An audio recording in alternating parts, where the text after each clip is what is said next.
I know that. That's, you should have said a P. Okay, we'll do a P then. Jude.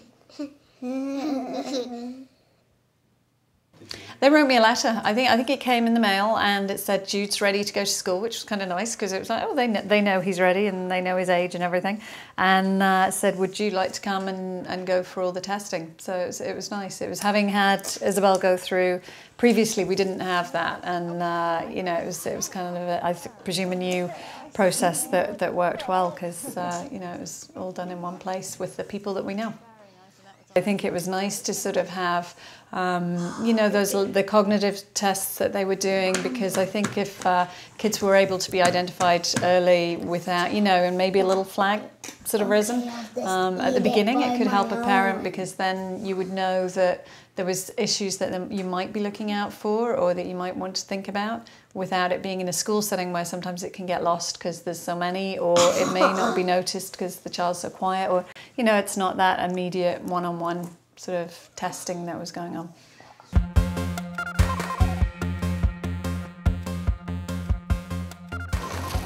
how much for this bag? I'd say this bag is worth about $3. Oh, thanks. You have onions with the balls, but you I am always being addressed on needs of food security and the many challenges that people face here in their day-to-day lives. And a year and a half ago, I was walking by Warrington Park and noticed that there had been a community garden there years ago that had been abandoned, and was told by members of the community that it was vandalized, and the people that did have the garden there weren't members of the community. And I was thinking, well, what about if the community owned this garden? Would that be any different? And what about if it was youth driven? And talked to people in the community. They were very, very interested in coming on board. Spoke with a lot of organizations, and we put a committee together and received great sponsorship from HRM and from the Black Business Initiative and the YMCA, and of course the North End Community Health Center, and many members of the community. And it's the second year now that we've had the garden, and that garden has flourished and doubled in size. Now we have a youth project, plus we have 7 family plots, and we have 20 women from the Mi'kmaq Center.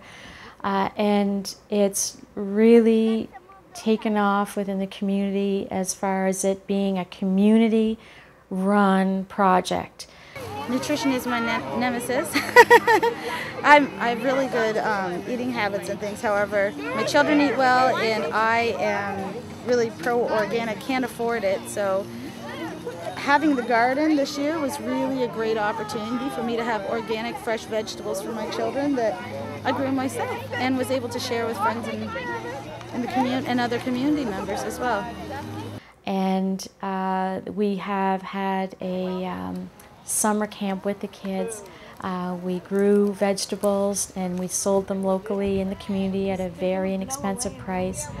And the great thing that I love about it as well is that the kids have all taken to eating vegetables.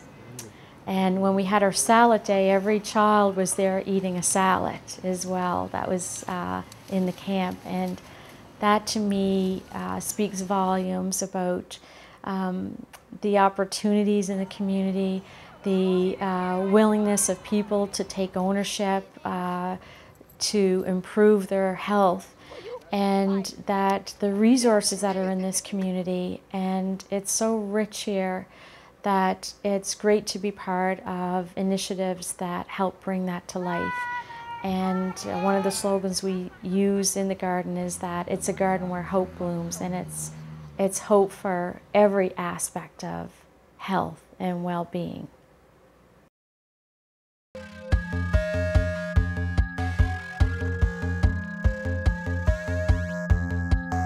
The van that I'm leaning on will allow our team, our collaborative team of nurses, occupational therapy, and physicians to be present in the places that we need to be present in. So it's kind of put the mobile in the in the Mobile Outreach Street Health Program.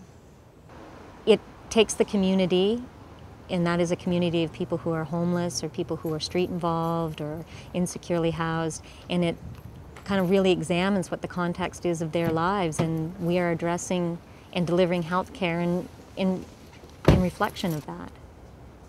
The beauty of MOSH is that the idea came from the community. This was not a North End Community Health Center idea. I mean, North End Community Health Center has been doing this kind of work and supporting a number of the agencies, but these agencies came together. Agencies like Mainline Needle Exchange, Direction 180, the ARC Outreach, the AIDS Coalition, a number of agencies came together and said, you know, we need to provide better health care to the population that we're seeing on a day-to-day basis, and we see the needs, we see the gaps.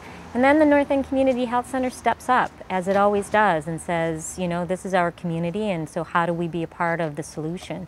And again, you know, they've taken on the responsibility of being the clinical and the business management end of the MOSH program.